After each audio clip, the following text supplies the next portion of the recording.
reading The Power of Intention, which actually is my all-time favorite. Do you know who it is, listeners? It's Dr. Wayne Dyer.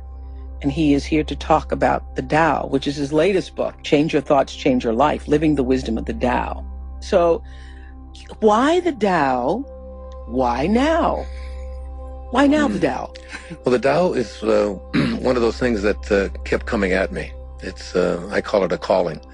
When you just keep getting sort of like synchronistic callings from, somebody would tell me about it, and then I had talked to someone who had been through a very difficult time with addictions and so on, and wasn't able to do anything in the program, but was just read the Tao every single day. And the only thing that seemed to work for this particular person and others, including one of my own children who has struggled with addictions herself, was in reading the Tao. That's interesting because, that whole controversy I had with James Fry, I don't know if you know about it. I do. But one of he says that was one of the things that also helped him, that struggling with addiction. That was the person. That was the person. James called my daughter, as a matter of fact. And was willing to do anything at all to help her. I mean, he's, someone that I have a great deal of love and respect for.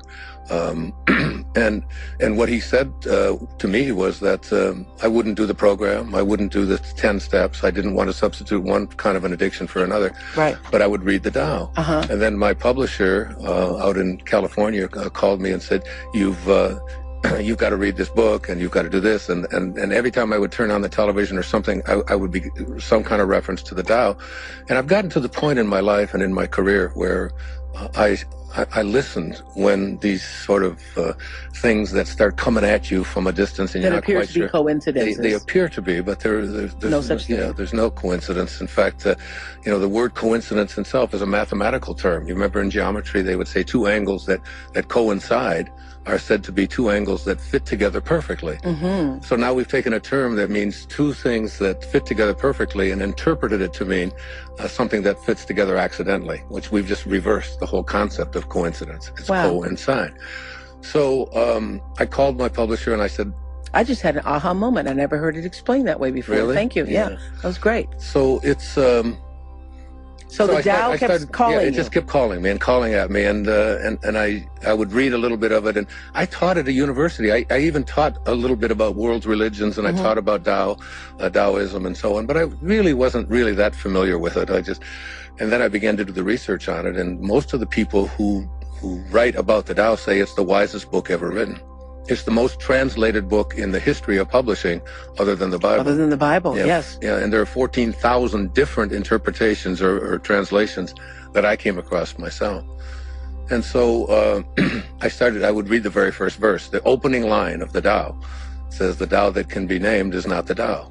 You can call things something. The minute that you call something or put a label on it, then it's no longer the Tao. Yes, I was wondering, I was saying this to the producer of our show, that I obviously wanted to talk to you about it, but I was thinking, do you need to be further evolved along the spiritual path before you can begin to accept or receive the concepts of the Tao? Not at all. You don't? Not at all. Some of the most common things that you say every day in your life came right out of the Tao Te Ching. Yeah, but I know the whole idea of no rules. Right. The journey of 1,000 miles begins with one step. Those who know don't speak. Those who speak don't know. Think small rather than thinking big. All of these kinds of comments and things have come out of this little Chinese man. I mean, Lao Tzu translates to old man. This old man that just had these visions about how to go about living our lives conflict-free, how to live without having any enemies, how to be at peace. You know what it really taught me, Oprah? Because I did it for a whole year. It taught me to think like God thinks. And that's my favorite quote from Einstein. His whole idea, he said, I don't want to be consumed with the details. I'm just paraphrasing. He said, I just want to learn to think like God thinks. Yes. And so how does God think? And I began to see that God thinks without force, makes everything happen without any force at all. There are no one is excluded.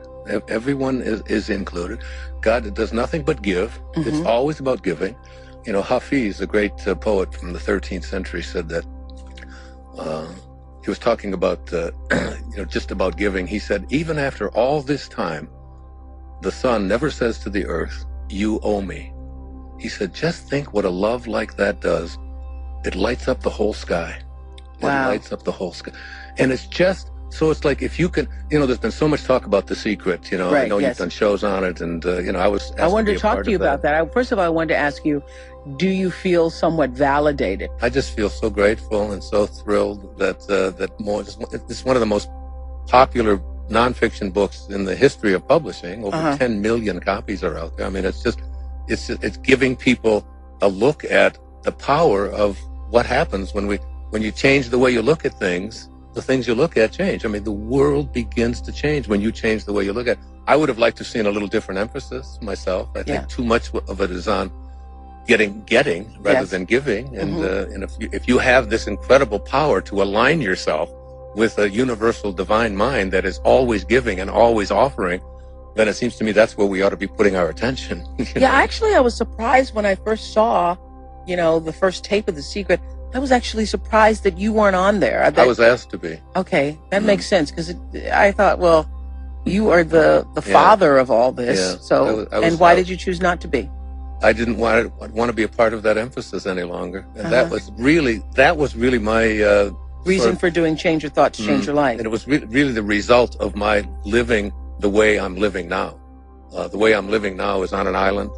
It's in a place where I can just get as much validation from a tree or a spider or, anything in nature. I mean, what Lao Tzu taught me is that God is in nature. And you have to find your own nature, and that in every single one of us, in every human being out there listening, we have a nature, and we know what that nature is, and we know what our calling is. We just haven't changed our thoughts to be in alignment with it. And this, what I want to do with this, and this is, to me, this being Change Your Thoughts, Change Your Life. Yeah, this is about teaching people how, what they should be thinking.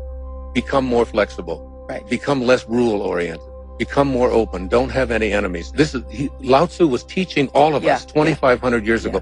This is the way to think and to have a moral word. Don't talk about peace, be peace. Right. Don't look to be virtuous, be virtuous. Be humble. Yes. Be peaceful. Be loving. Be all of these kinds of things. Be serene. Be content.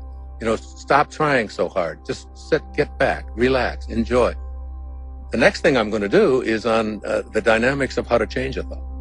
Because most people know that what they should be thinking. Yes. They just don't really know go about changing the way that they think. It's like, because most of us, we have 60,000, they say, separate thoughts every day. Yeah.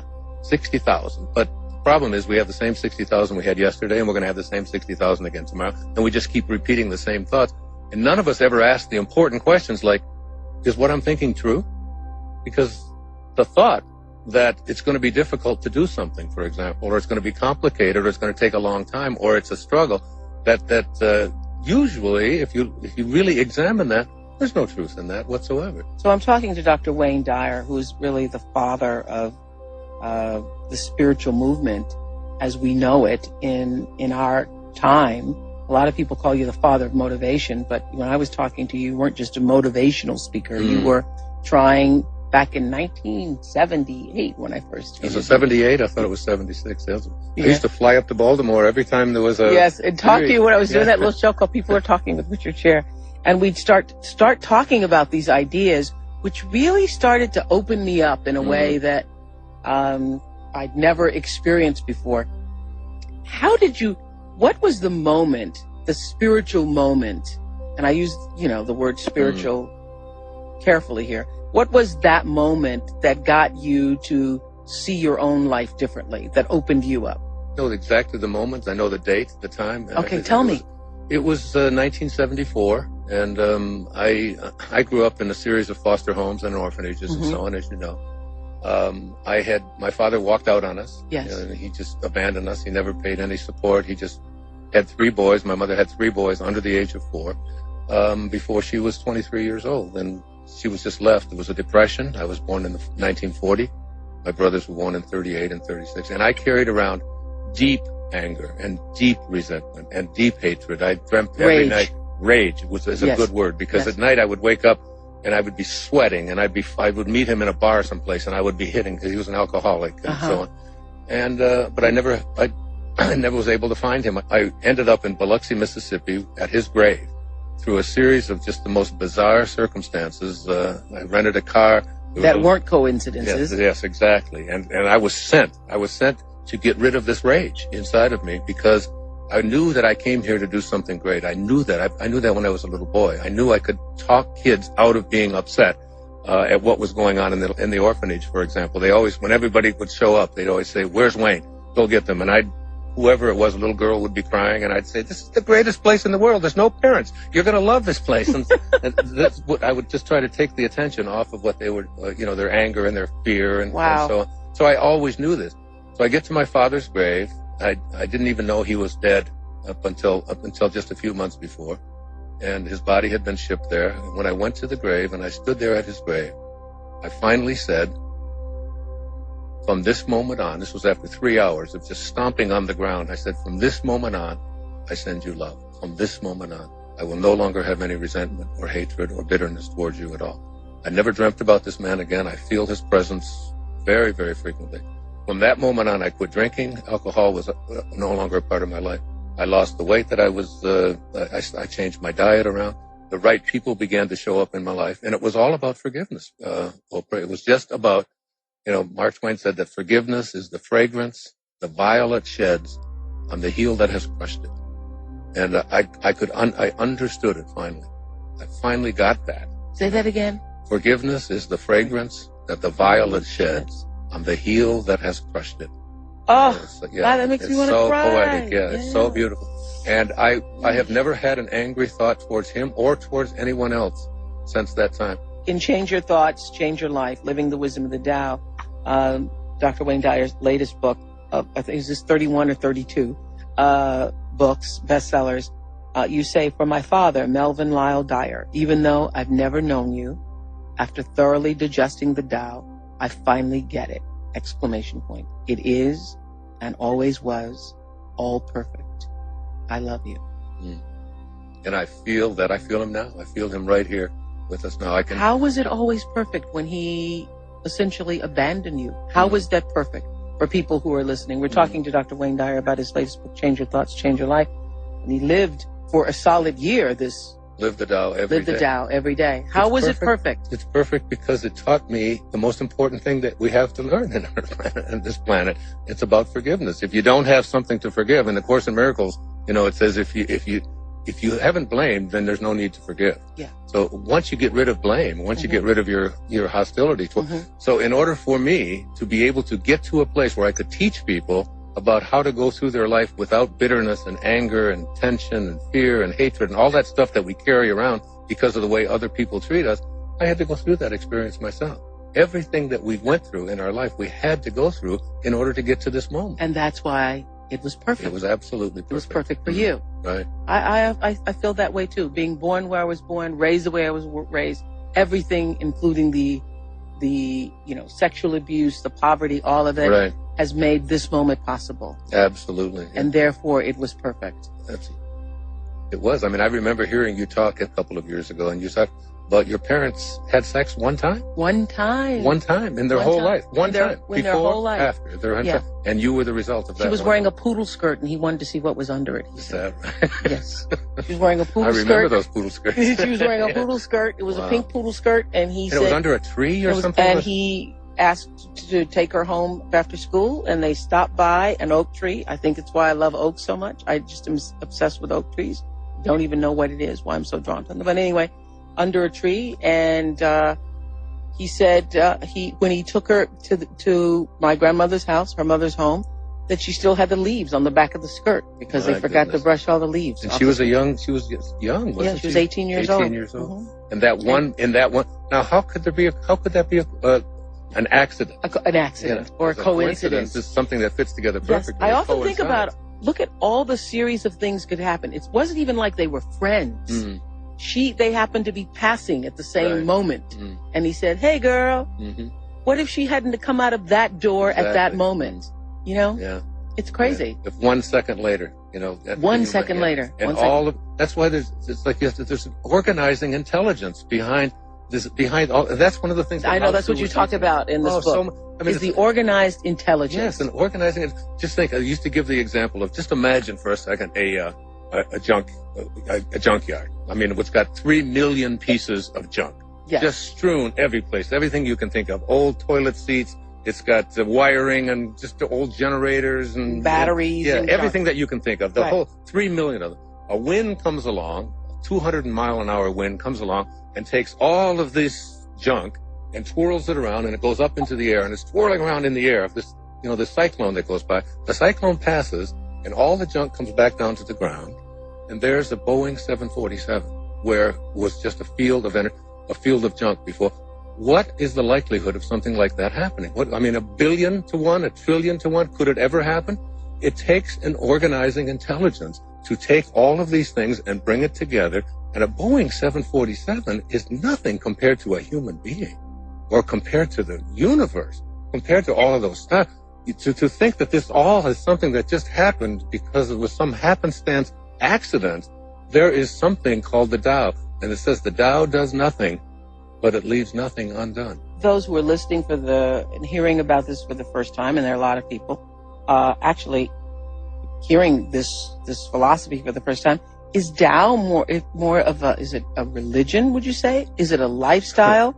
Lao Tzu. Rules for living? Lao Tzu hated rules. And if you were to call Taoism a religion to Lao Tzu, he would have laughed at you. He would have nothing to do with it. Because it's not a religion. It had nothing to do with religion. He had anything that had to do with rules of conduct and how to run your life. What he said about rules and laws and so on is that if you need rules and you need laws in order to be a moral person, then you're not connected to the Tao. I know, but when I read that, I thought, well, oh my God, we're going to have anarchy. We'd be craziness. It'd be heresy. It would be if we don't have rules. The anchor of the universe is located in every single one of us. Your children know what to do. One of my favorite things to say to my children always was, when they would ask, should I do this? What time should I come in? But my favorite response always was, you know what to do. You know within you the right thing to do. You know whether or not that you should come in this late or that late. You know whether you should eat that or not eat that. You don't need me to tell you that. It's about non-interference. It's about seeing the anchor of the universe is located in every one of us. I'm not talking about, there would be anarchy if some of us read it and then others don't read it and then they begin to, impose it on other people. But if everyone understood that there's no concept of enemy, that we all come from the same place. In the 40th verse of the Tao, it says that the way of Tao is a return trip. We are all coming back. T.S. Eliot's famous line about, we shall not cease from exploration. But at the end of all of our exploring will be to return to the place from which we originated and to know it for the first time. To know it for the first time. To know that you came from a place that has no beginnings and no ends, that is infinite, that has no boundaries, that just is. And that's, it's like you're doing nothing. You're doing nothing. You're being done. Let yourself be done in the way that God designed you to be, or the Tao designed you to be. Okay. So, all right. So how do you describe what it is? Because people need... You don't get to. You don't get to it. You don't get to, because that's the opening line of the Tao. The very first verse of the Tao. The Tao that can be named is not the Tao. As soon as you put a label on it, as Kierkegaard, the famous Danish theologian, said, once you label me, you negate me. I no longer am me. Once you put a label on me, I am a woman. You know, I am black. I am white. I am tall. I am Catholic. I am Muslim. Once you label me, you negate me, and now I must live up to whatever that label is you have placed on me. Yeah, what the expectation for that label is. And the problem with labeling is that it creates conflict. It creates something that is and something that isn't. See, our minds are not capable of understanding oneness. And that Tao, that's why in the Tao it says, those who know do not speak. Those who speak do not know. What Lao Tzu was saying there is those who know are connected to oneness. And when you're connected to oneness, you don't need to say anything. You just are. So you spent a year. We need another half hour because we didn't even get into what that year was like. So next week, I want to begin with the moment you decided that you were going to spend the year. When you said to your secretary, I want you to get rid of everything. I was thinking. It was the day after I turned 65. Everything? Everything. Everything? Wow. All my clothes. all your clothes? I did my PBS special in bare feet. I said, I don't even have any shoes. I know, I saw you in the PBS special with no shoes on. Right, that's right. That's because you didn't have any shoes? No, that's not. So the new book is about living the wisdom of the Tao, and Dr. Dyer was telling us last week that you actually decided that you were going to give up everything, including your shoes, all your clothes, all your belongings, for a year to live the Tao. But for people who are listening, it's not necessary to give up everything in order to live these principles. No, I don't think you have to physically give up everything, but I think the more of what you own that owns you is a good thing to give away. Right. And I try to live by the 80-20 rule, which is, that 20% of what you have is what you use and 80% you don't use. So to give as much of that away as you can. Well, one of the reasons I really like this book, and I have really appreciated so many of your books, beginning with Erroneous Zones, and as I told you, The Power of Intention is also another one of my favorites. But one of the reasons I like this one so much, Changing Your Thoughts and Changing Your Life, Living the Wisdom of the Tao, which is currently on the bestsellers, is about all the chapters dividing into living with cooperation, living without sickness, living a God-realized life, living in heaven's net, living by bending, living like water. That was one of my favorites. Water is, Lao Tzu is teaching us, find your God, your source, your spirit, your soul. Find it in nature. Look at how nature acts, and then replicate that. Think like God thinks. And water is so giving, so flexible, so it's soft. It's the softest thing. It's like Lao Tzu again. The softest thing overcomes the hardest thing. Flexibility. The 76th. Do you have the book there? The 76th verse of the Tao is my favorite verse in this book, and it teaches us this. Is it okay if I do this? Yeah, please do that. 76. Listen to this. A man is born gentle and weak. At his death, he is hard and stiff. All things, including the grass and trees, are soft and pliable in life, dry and brittle in death. Stiffness is thus a companion of death. Flexibility is a companion of life. That's a part of the 76th verse of the Tao Te Ching. Now, he wasn't just saying become stiff or become flexible in your body. He was saying become flexible in your thinking.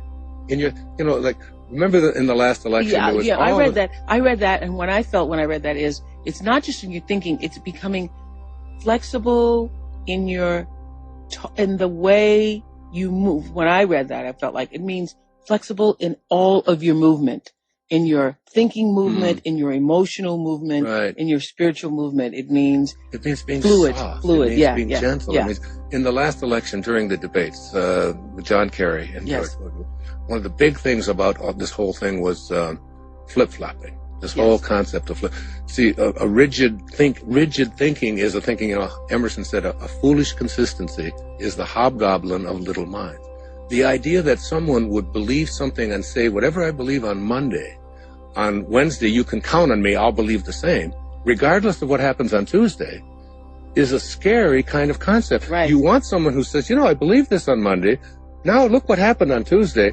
I have a whole different point of view here on Wednesday. That's not flip-flopping. That's living the Tao. That's how the universe works. It asks you to be soft, to be gentle, to understand that water is that great symbol of that. It flows. If you could, in your relationships, whoever you are, whatever, if you can just become like water, you can enter into any place in your partner's life mentally by being water. Wow. Because it just enters every opening. And you can become one with that person. All right. I don't want to run out of time again, because last week I wanted to talk to you about what that year was like, because in case you're just tuning in, I'm joined in the studio today with Dr. Wayne Dyer, who's written a great new book, his 32nd one, called Change Your Thoughts, Change Your Life, Living the Wisdom of the Tao. And for one solid year, he lived the Tao, gave up everything, all of his worldly possessions, including shoes. I keep coming back to shoes because hard to live without shoes. I'm thinking I could be naked, but I need shoes. You need shoes. What about all my Jimmy Choos? Oh my goodness. When I read that, I was thinking, okay, I would give up everything. And what was that like? Okay, you tell your secretary, give up everything. She's selling, not even selling everything. You say, give it all away. Not even interested in making money. And then how did you begin this process of living the Tao? So you had read the verses, you'd studied. Did you study all the 14,000 different versions? I took the version that's in the entire Tao Te Ching is in this book. It's my translation of the Tao. Yes. But I took 10 of the most relevant ones to the West, to us here in America, to us here in the Western world, and combined all of the different ones and made it this version of the Tao Te Ching. So there's now 14,001 translations of the Tao. What I did is I made a year-long commitment. I started it on January the 1st, 2006. And I read the very first verse of the Tao. I divided 81 verses, right? 365 days divided by 81 comes out to about 4.5 days for each verse of the Tao. That's what I was going to do. I was going to spend 4.5 days on just each one of the verses. And at the end of the 4.5 days, I was going to write an essay, a very short essay. It only took me maybe 2 hours to write the essays because I didn't write them, Oprah. They wrote them. I do it by hand because, in the Tao it teaches you don't want to use machines. You don't want a machine to interfere with your writing. So when you say the essays, it means, living with cooperation, living the mystery, living all that. Each one of those were short essays. After each verse. After each verse. But I spent 4 days meditating on each of the verses, like memorizing them, going through them in my mind, and then going out where I live on Maui and putting them to work, putting them to practice. And I can remember some of them were hard, Oprah. I mean, some of these verses are very hard. Here's the line. The Tao does nothing. It leaves nothing undone. That's like one of the great lines in the Tao Te Ching. So how can you do nothing and emulate? You're emulating the Tao. You're emulating God, the way God acts, God, soul, spirit, divine mind, whatever you want to call this organizing intelligence that allows, everything to be. All being comes from non-being. That's right out of the Bible too, by the way. The New Testament came 500 years after the Tao. It's loaded with the Tao. Taoism, it's almost all of that is in there. It's the spirit that gives life. Okay, this is one I like. I was looking for this, the 20th verse. Give up learning and you will be free from all your cares. Now see, when I read read that. And I thought, how can I give up learning? Okay, but then continue. What is the difference between yes and no? What is the difference between good and evil? Must I fear what others fear? Should I fear desolation when there is abundance? Should I fear darkness when that light is shining everywhere? In spring, some go to the park and climb the terrace, but I alone am drifting, not knowing where I am, like a newborn babe before it learns to smile. I am alone without a place to go. Most people have too much. I alone seem to be missing something. Mine is indeed the mind of an ignoramus in its unadulterated simplicity. I am but a guest in this world. While others rush about to get things done, I accept what is offered. I alone seem foolish, earning little, spending less. With the perfect example of a Taoist master, according to Lao Tzu, is an infant. Has no name, doesn't know its identity, doesn't know its color, it doesn't know its cultural background, it doesn't know how to hate anything. It just is. It just is. It just is. And that's, it's like the first 9 months of your life. We went back to your conception. Right. You trusted God for everything. Everything. You didn't say, oh my God, I hope I get a nose and I hope it shows up in the right place. Yes. And you was total, completely into surrender. Yes. Then you come out, okay, at the 9th month, or that you pop out and you get surrounded by people who say, that's really good work, God, really good work. We'll take over from here. Yeah. And the minute you start taking over from here, what happens is you develop an ego, which is where you edge God out. E-G-O, you edge God out. Okay? And so now... I never heard it that way before. That is so good. Yeah. So you edge God out and you just push that to the side. Good. And what is this ego? What is it? I'm going to be quoting you on that. Edge God out. That's what it's an idea, Oprah. It's all it is. It's an idea that we carry around. You know what the idea of the ego is? It says, I am what I have. I am what I do. I am what other people do with me. I'm separate from everybody else. I'm separate from what's missing in my life, and I'm separate from God.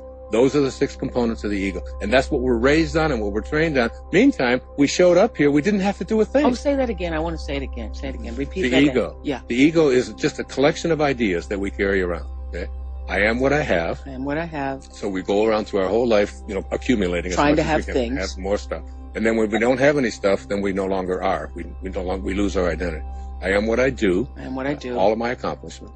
I am what other people think of me. That is, I am my reputation. Those are the three major components of the ego that we spend our life training ourselves to become. I am separate from everybody else. So I am this body and it looks different than you, so I'm separate from you. That's right. I'm separate and I can be judgmental of you because I'm better than you and you're not as good as I am. That's what the ego is doing all the time. I'm separate from what's missing in my life. Yes. Now, if you understand that there's no place that the Tao is not, there's no place that God is not, then God has to be in you if there's no place that it's not. And it also has to be in everything that's missing in your life. It has to be. If there's no place that it's not.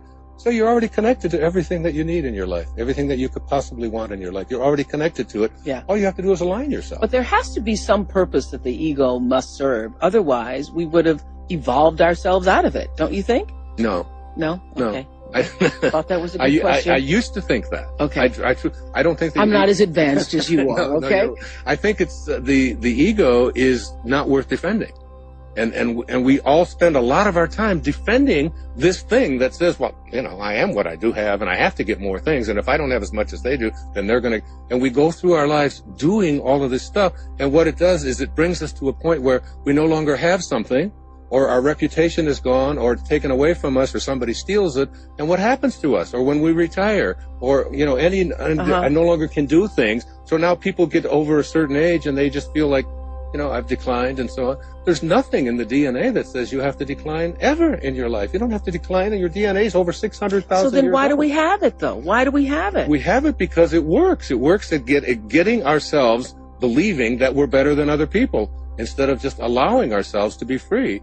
And it's like Taoism, or the Tao teaches us to unpeel the onion, unpeel layers to get to the essence of the Tao is emptiness.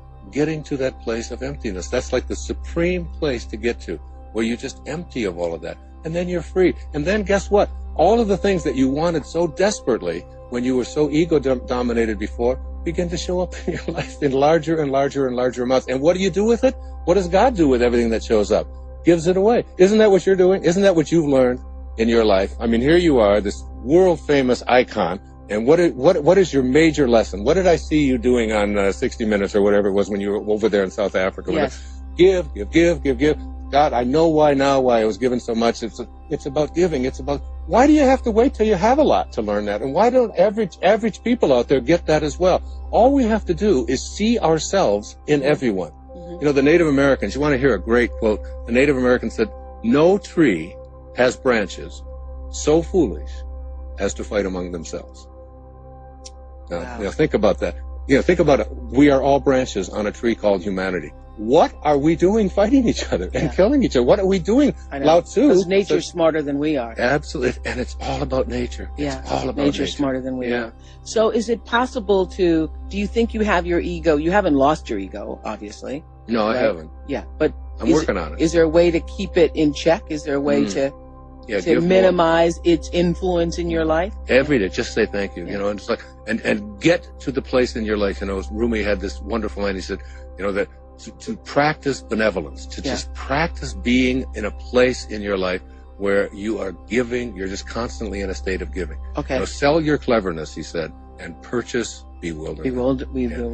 Just go through your life in a state of awe, in a state of bewilderment. Because everywhere you look, there's something to see. Absolutely. Yeah.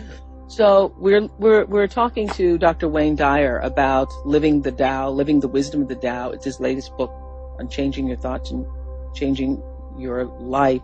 You believe it's possible for everybody to put their ego in a place where, we talk about this spiritual evolvement, and every time I talk to people, some like yourself, people say, well, the spiritual movement is growing to the point where there's something happening in the world. And then you look at the world. I mean, I just read something the other day where there are more girls who want to kill themselves now than ever before. So I wonder, is it just among spiritual folks, people who think the way you do, that, the world seems to be getting better? Is the world getting better? To me it is. Because I don't, for every act of evil in the world, there's a million acts of kindness. So why would you continue to put our attention and our efforts and all of our energy on all of the things that are wrong in the world? Yeah. The world is just fine. The world is just fine. Yeah. Yes, there are many, many things out there. Isn't that what the evening news does? That's why I haven't watched the evening news. And what is it sponsored by? It's sponsored by more and more pills for people to take to overcome all of the anxiety and the stress and the depression and all the evil they're watching. All of the things. It's like endless, amounts of attention on all the things that are wrong, and rely upon something outside of yourself to do that. All you have to do is become the observer to that. You become the witness to that. That has nothing to do with you.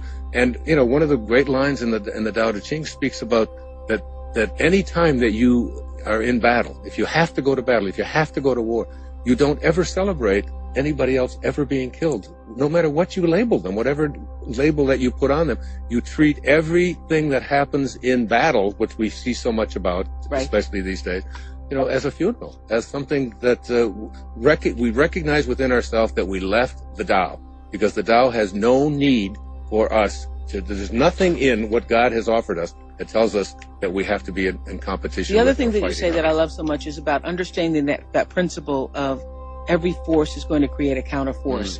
And I don't know if I can't remember if I read this in the book or heard it. David Hawkins spoke about that in Power versus Force. He's a good friend of mine. Yes. Yeah. Well, all the people I've interviewed over the years. That's good. Well, y'all must have some good dinner conversations. I found that book, Power versus Force, years ago as a little self-published paperback, and I took it to every lecture I gave for 4 or 5 years until it became published. Yeah. There was something you said that I'd read in an interview that I just loved, and I just wanted to quote you on yourself. When you were talking about what you were sharing with us here about the first 9 months of your life, how you turned everything over to God, and then you get born, and then your parents say, "I'll take it from here," and right. Where if you'd stayed in the God space, you'd be different. And then you say, "How could you believe that you are not worthy of yourself?" I just thought, oh my God, I wish more people could hear you say that. How could you believe that you are not worthy of yourself? Because you and I both, over the years, talked to thousands and thousands of people. And that seems to be at the core of what so many people don't get, that they are not worthy of themselves. Because see, when you don't trust in yourself, you're not trusting in the wisdom that created you. That's like an insult to your creator, to the creative process, whatever you want to call that, if you want to call it God. Because, all of us and all the religions that are out there, they all pray to the same God. And then they ask this God the same God that everybody prays to divide itself up and argue against one person or another, or one point of view or another, when there's only this oneness. How could that which is perfect, how could that which is divine create something that isn't? You must be like what you came from. You must be. If I gave you a piece of pie from an apple pie, I'd say, what is it? What do you think it's like? You'd say, well, it must be like what it came from. Okay, I'm about to be out of time again. Can you tell me what that year did for you? Can you summarize what that year did for you? First of all, I look at you and I already think, highly evolved spiritual person, being, living your life on a path of being able to connect to the higher self, knowing your own spirituality, a sense of connectiveness to the oneness of life. So what did you need to know in that year that you didn't already know? I learned how to be joyful everywhere. I learned to be totally at peace. You know what I've learned, Lope? I've learned to think like God thinks, as close as I can get to thinking like God thinks. So I see myself, I see the unfolding of God in everyone that I meet, and I see myself in that person. Even sitting here now, I see myself in you, and I see you in me. And by being able to do that, there's no way that I could have any hatred or anger or bitterness towards you, or the waiter who doesn't come to me on time, or the flight that is delayed, or whatever's the circumstances that show up in my life. I'm able to see myself in all of those people who are just doing what they can do, and I'm able to be love. And able to be love, that's it. For people for whom picking up their first Wayne Dyer book is going to be this book, Change Your Thoughts, Change Your Life, Living the Wisdom of the Tao. For a lot of people at the beginning, it's like overwhelming. It's a lot. There's a lot to take in. What do you want to say to them? It's so easy. It's so easy. It's so easy to be. It's just so easy. Just like, who was the guy that said, can't we just learn to get along? Yeah, that was Rodney King. Yeah, Rodney King. Can't we all just get along? Can't we just love each other? You know, so like when I watch the evening news and I see so many insurgents were killed and so on, I go out to them, to each and every one of them. You know, I find that peace and that love within myself. Wouldn't it be amazing? As I was reading this, thinking, as we move into this election year, wouldn't it be amazing to have Tao-centered leadership? Oh, I think of that all the time, Oprah. That's what, you know, it's like, and that's coming. That's coming. You know, I mean, we pretty much know who's Tao-centered and who isn't, but we'll leave that to another time. Yeah, and all of us have the possibility to make that happen for ourselves. It's going to happen. There's no doubt about it. Listen, I could talk to you forever. Oh, I love you so much. Thank you so much for the love. Thank you. I'm so happy for you. Thank you, because we've been doing this a while, but no, I could talk to you all day. Maybe we'll do all day with Wayne Dyer. There we go. Yeah, take us a while. Thank you for joining me again. Thanks, Oprah. Continued success. Thank you. You're listening to Oprah and Friends, Oprah and Wayne Dyer here, XM 156. Talk to you next week, everybody.